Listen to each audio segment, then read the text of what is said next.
question. Numéro 11, inondation de la ruelle de la Roche et Christophe Colomb. Christian Poulet. Excusez, je peux comprendre qu'il y a des gens qui sont venus juste pour les vignettes puis qui vont vouloir quitter. Je vais leur laisser le temps de quitter avant que nous écoutions. Oui, merci beaucoup. Ah bien, ok, donc. Oui. Oui. Y a-tu de la barbotte? Pardon? Y a-tu de la barbotte? Bonjour. Oui, bonjour monsieur. Moi, je viens ici ce soir pour obtenir, pas mon simple nom, mais au nom de tous les citoyens qui habitent dans le quartier de la Terre Saint-Joseph-Laurier de la Roche Christophe Colomb, dont plusieurs m'ont accompagné ce soir. Merci de me soutenir. Et, donc, pour parler d'un problème sérieux d'insalubrité et de propreté dans la ruelle.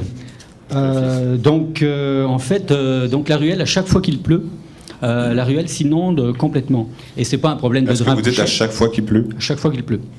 Précipitation normale? Oui, c'est ça. Okay. Dans le sens que c'est pas un problème de drain bouché, c'est un problème de conception de ruelle qui fait que le drain, la bouche d'égout, est beaucoup plus haute que le niveau le plus bas et beaucoup plus loin aussi que le niveau le plus bas. Donc si on veut, la ruelle, elle fait comme ça, puis on a le drain qui est là.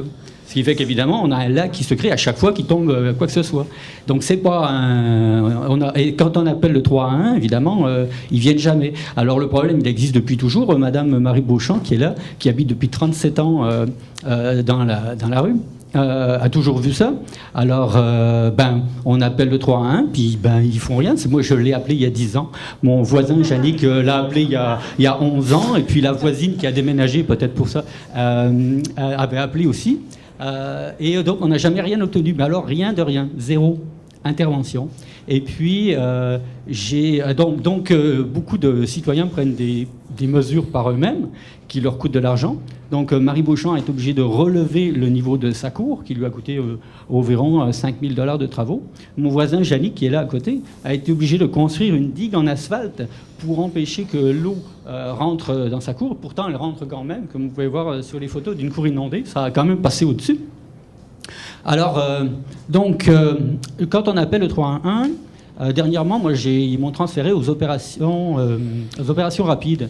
Et ils m'ont dit, quand je leur ai expliqué le problème, ils m'ont dit, on ne peut pas. Il faut obtenir un budget pour ça, il faut que vous alliez au conseil d'arrondissement. Donc, c'est la raison de ma présence ici. Je suis ici pour obtenir, donc, un engagement pour que la ville débloque des fonds pour régler vraiment le problème, c'est-à-dire qu'il faut refaire la ruelle, en quelque sorte. Parce qu'aujourd'hui, on a des vrais problèmes d'insalubrité. Je peux vous donner quelques exemples. L'eau prend combien de temps à s'écouler? L'eau prend combien de temps à s'écouler? Elle prend le temps qu'elle s'évapore. Elle ne s'écoule pas. Elle ne s'écoule pas. C'est une ruelle bétonnée, asphaltée. Il n'y a aucune infiltration de l'eau. On attend l'évaporation. Donc c'est vraiment pénible. Ça dure des jours et des jours. Non, mais sérieusement, c'est sérieux là ce que je dis. C'est pas des blagues. Tout le monde rit là. Donc les clôtures pourrissent prématurément. L'humidité favorise la prolifération des moustiques. Accumulation de boue. En fait, on n'a pas une ruelle verte, on a une ruelle brune. C'est complètement dégueulasse. C'est vraiment insalubre. C'est entre quelle rue et quelle rue? Donc, j'ai dit, c'est la ruelle qui se trouve entre Christophe Colomb de la Roche j'ai compris. Et Laurier-Saint-Joseph. Laurier-Saint-Joseph. La circulation, dès qu'il pleut, la circulation pédestre et cycliste est impossible. Donc c'est ça, on a une ruelle vraiment dégueulasse. Je veux dire, vous pouvez venir, parce que là, évidemment, les photos que j'ai fait passer, c'est quand il y a de l'eau, pour qu'on voit bien, mais quand il n'y a pas d'eau, c'est que de la boue.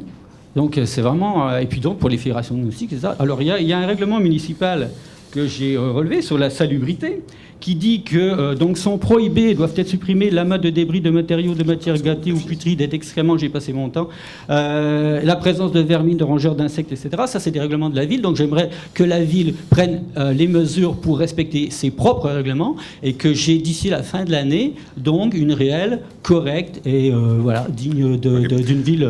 J'ai une question à vous poser. Est-ce qu'il n'y a que la ruelle qui est bétonnée ou il y a aussi des entrées dans les cours des gens qui sont bétonnés aussi?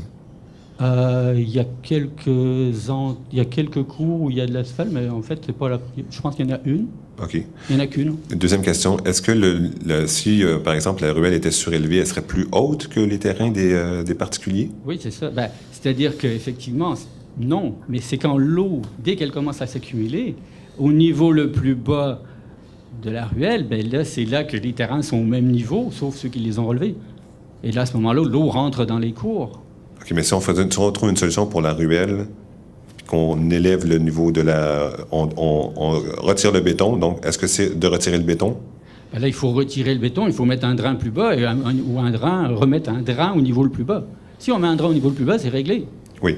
Vous avez entendu tout à l'heure qu'on disait que pour l'ensemble des vignettes, nous allons récolter 900 000 $. Le projet que vous êtes en train de décrire, il doit ressembler à peu près à ça, peut-être un peu moins.